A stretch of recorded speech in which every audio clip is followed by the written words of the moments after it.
আসসালামু আলাইকুম। কেমন আছেন সবাই? আশা করি অনেক ভালোই আছেন। তো বাবু ভাইয়ের আরো একটি ভিডিওতে আপনাদের স্বাগতম। তো দেখতেই পাচ্ছেন আমি এখন আছি ভারতের মহারাষ্ট্রের একটি চিতাবাঘের এলাকায়। তো দেখতেই পাচ্ছ আমি এবং আমার এক ফ্রেন্ড দুজন মিলে বাইকে করে আমরা যাচ্ছি এই এলাকা ঘুরতে। তো সামনে যে বিশাল পাহাড়টি দেখতে পাচ্ছ আসলে বাইকে করে আমরা ওই পাহাড়ের উপরে চড়বো। তা এই পাহাড়ের উপরে চড়তে গেলে অনেকটা পথ অতিক্রম করতে হবে, আঁকাবাঁকা রাস্তা অতিক্রম করে তারপরে আমাদের এই পাহাড়ের উপরে চড়তে হবে। দেখতে থাকো আমরা কিভাবে বাইক নিয়ে এই পাহাড়ের উপরে চড়ি এবং আশেপাশের যে সৌন্দর্য আসে সেগুলো আমি তোমাদেরকে দেখাচ্ছি।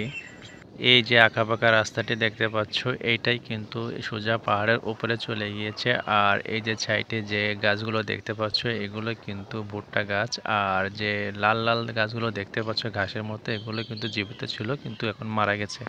এখন কিন্তু রোদের প্রচুর তাপ, এই জন্য ছোট ছোট যে গাছগুলো আছে সেগুলো মারা গিয়েছে আর বড় বড় গাছগুলো কিন্তু জীবিত আছে। আর এটা দূর থেকে দেখলে মনে হবে একবার মরুভূমির পাহাড়, ঠিক আসলে তাই মরুভূমির পাহাড়ের মতো এগুলো দেখতে। চারিদিকে দৃশ্য সুন্দর মনোযোগ সহকারে দেখছি এবং সামনে আগাচ্ছি। আর এই যে সরু চিকন রাস্তাটি দেখতে পাচ্ছ এটা কিন্তু এঁকে বেঁকে পাহাড়ের উপরে যাবে, আমি সেটা তোমাদেরকে এখন দেখাবো। আর হ্যাঁ, শুরুতে আমি বলেছি এটা চিতাবাঘের এলাকা। হ্যাঁ সত্যি এটা আসলে চিতাবাঘের এলাকা। এখানে সন্ধ্যা হলেই কিন্তু চিতাবাঘের আনাগোনা দেখা যায়। আর আমি কিছুক্ষণ পরে ডিসপ্লেতে একটি চিতাবাঘের ছবি দেবো, যেটি এই পাহাড়ের সাইড দিয়ে বয়ে যাওয়া হাইওয়ে রাস্তায় অ্যাক্সিডেন্ট করে মারা গিয়েছে। সেটা একটু পরে তোমাদেরকে দেখাবো আমি। তো যাই হোক, আমরা এখন পাহাড়ের অতি নিকটে চলে এসেছি। তো দূর থেকে দেখা যাচ্ছিল পাহাড়টিও অনেক কাছে, কিন্তু এটা অনেক দূরে ছিল। কিন্তু দেখতে দেখতে আমরা পাহাড়ের কাছে চলে এসেছি। তো দেখতে পাচ্ছ এবার আমরা কিন্তু পাহাড়ের উপরে ওঠা শুরু করব। আর এই বাইকে দুজন কিন্তু উঠতে হবে পাহাড়ের উপরে। এই যে গাছটি দেখতে পাচ্ছ এমন অসংখ্য গাছ কিন্তু এই পাহাড়ের উপরে আছে। আর যেগুলো মাত্র বড় গাছ সেগুলো জীবিত আছে, আর ছোট ছোট গাছগুলো কিন্তু ইতিমধ্যে মারা গিয়েছে।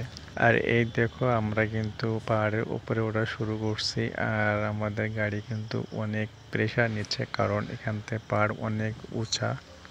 আস্তে আস্তে আমরা উপরে যাব এবং উপর থেকে যে নিচে যে দৃশ্যগুলো আছে এগুলো দেখানোর চেষ্টা করব। তো এই দেখো আমরা কিন্তু অলরেডি কিছুটা উপরে এটি পাহাড়ের প্রথম টার্নিং।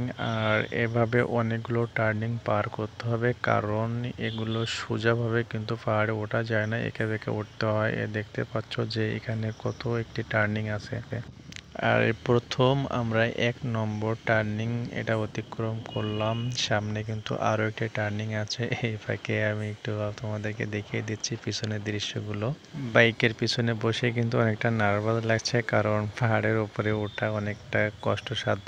আর এই যে টার্নিংটা দেখতে পাচ্ছ এটা কিন্তু ২য় নম্বর টার্নিং। আর এইটা অতিরিক্ত খাড়া দেখতে পাচ্ছ, উঠতে কিন্তু অনেক ঝামেলা। আর উপরে উঠতে গেলে আমরা অনেক সাবধানের সাথে কিন্তু বাইক চালাতে হচ্ছে, কারণ এখানে বাইক বন্ধ হয়ে গেলে সোজা কিন্তু নিচে গড়িয়ে পড়তে হবে। এই জন্য খুব সাবধানে আমাদের চালাতে হচ্ছে গাড়িটি। আর দেখো ধীরে ধীরে কিন্তু আমরা যাচ্ছি। এখানে কিন্তু খুব একটা গতিতে যেতে পারবো বলে মনে হয় না, কারণ আমরা ১ অথবা ২ গিয়ারে কিন্তু পাহাড়ের উপরে উঠতেছি। আর দেখো এই কত বড় একটি পাথর একেবারে কিনারায় কিন্তু দাঁড়িয়ে আছে, যে কোনো মুহূর্তে নিচে গড়িয়ে পড়তে পারে। আর এখন যে ডিসপ্লেতে যে বাঘের ছবিটা দেখতে পাচ্ছ চিতাবাঘ, এটি কিন্তু কিছুদিন আগে এখানে রোড অ্যাক্সিডেন্টে মারা গেছে। এই জন্য বলেছি যে এটা আসলে চিতাবাঘের এলাকা। আর এটি হলো সেই ৩ নম্বর টার্নিং। এখানে অনেকগুলো টার্নিং আছে, তো আমরা আস্তে আস্তে দেখবো এখানে মোট কয়টি টার্নিং আছে এই পাহাড়ের উপরে উঠতে গেলে, যেগুলো অতিক্রম করতে হবে সেগুলো সব তোমাদেরকে দেখাচ্ছি। তো দেখো আসলে এই চিতাবাঘের এলাকায় আমরা কতটা ঝুঁকি নিয়ে এই বাইকটা নিয়ে কিন্তু এই পাহাড়ের উপরে উঠতেছি। আর এগুলো ঘুরে ঘুরে দেখবো এবং তোমাদের সাথে শেয়ার করব।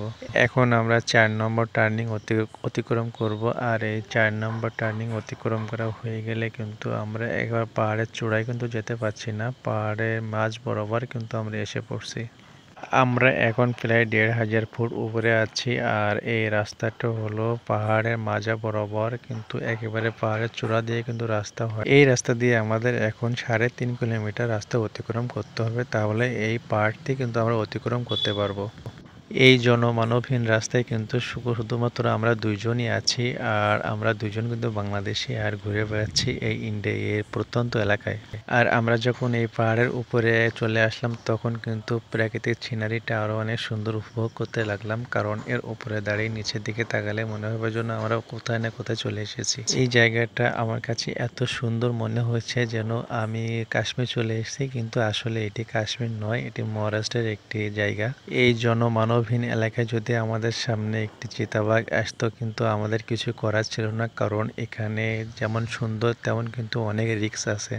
যাই হোক, আমরা রিস্কের কথা চিন্তা না করে এই সুন্দর জায়গাটি উপভোগ করার জন্য আমরা দুজনে বাইরে গেছি। তো অনেকক্ষণ পরে দেখতে পেলাম একজন বাইক নিয়ে আসে, এই যে দেখতে পাচ্ছ। সামনে আর কাউকে দেখতে পাবো কিনা জানি না, কিন্তু আমার অনেক ভালো লাগছে এই জায়গাটিতে এসে, কারণ এই জায়গাটি এত সুন্দর যেটা বলে বোঝানো যাবে না। তো এখানে এসে আমি যে জীবজন্তুগুলো দেখেছি সেগুলো আমি তোমাদের সাথে বলছি, এগুলো কিন্তু আমি ক্যামেরা বন্দি করতে পারি নাই, যেহেতু আমি শুধুমাত্র বলতেই হবে তোমাদেরকে।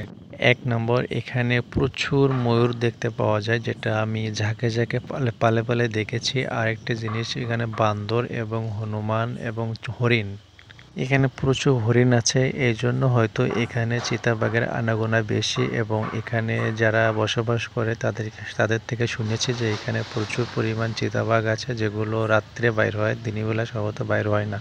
এখানে আরেকটা জিনিস, আমি এখানে স্থানীয় যারা আছে তাদের থেকে শুনছি যে চিতাবাঘগুলো আছে, এরা আসলে মানুষের কোনো ক্ষতি করে না, এরা জীবজন্তু ধরে ধরে খেয়ে বেঁচে থাকে। তো যাই হোক, আমরা আস্তে আস্তে এসে পড়লাম যে পাহাড়ের একেবারে চূড়ায়। এখান থেকে কিন্তু পাহাড় অনেক আবার নিচে চলে যাবে, কারণ এই উপর থেকে কিন্তু আবার একটি গ্রাম আছে। আর আমরা এখন যেদিকে অগ্রসর হচ্ছি এদিকে কিন্তু ভয়ঙ্কর জঙ্গল, যে জঙ্গল স্বাভাবিক থেকে অস্বাভাবিক, কিন্তু এই জঙ্গলটা আর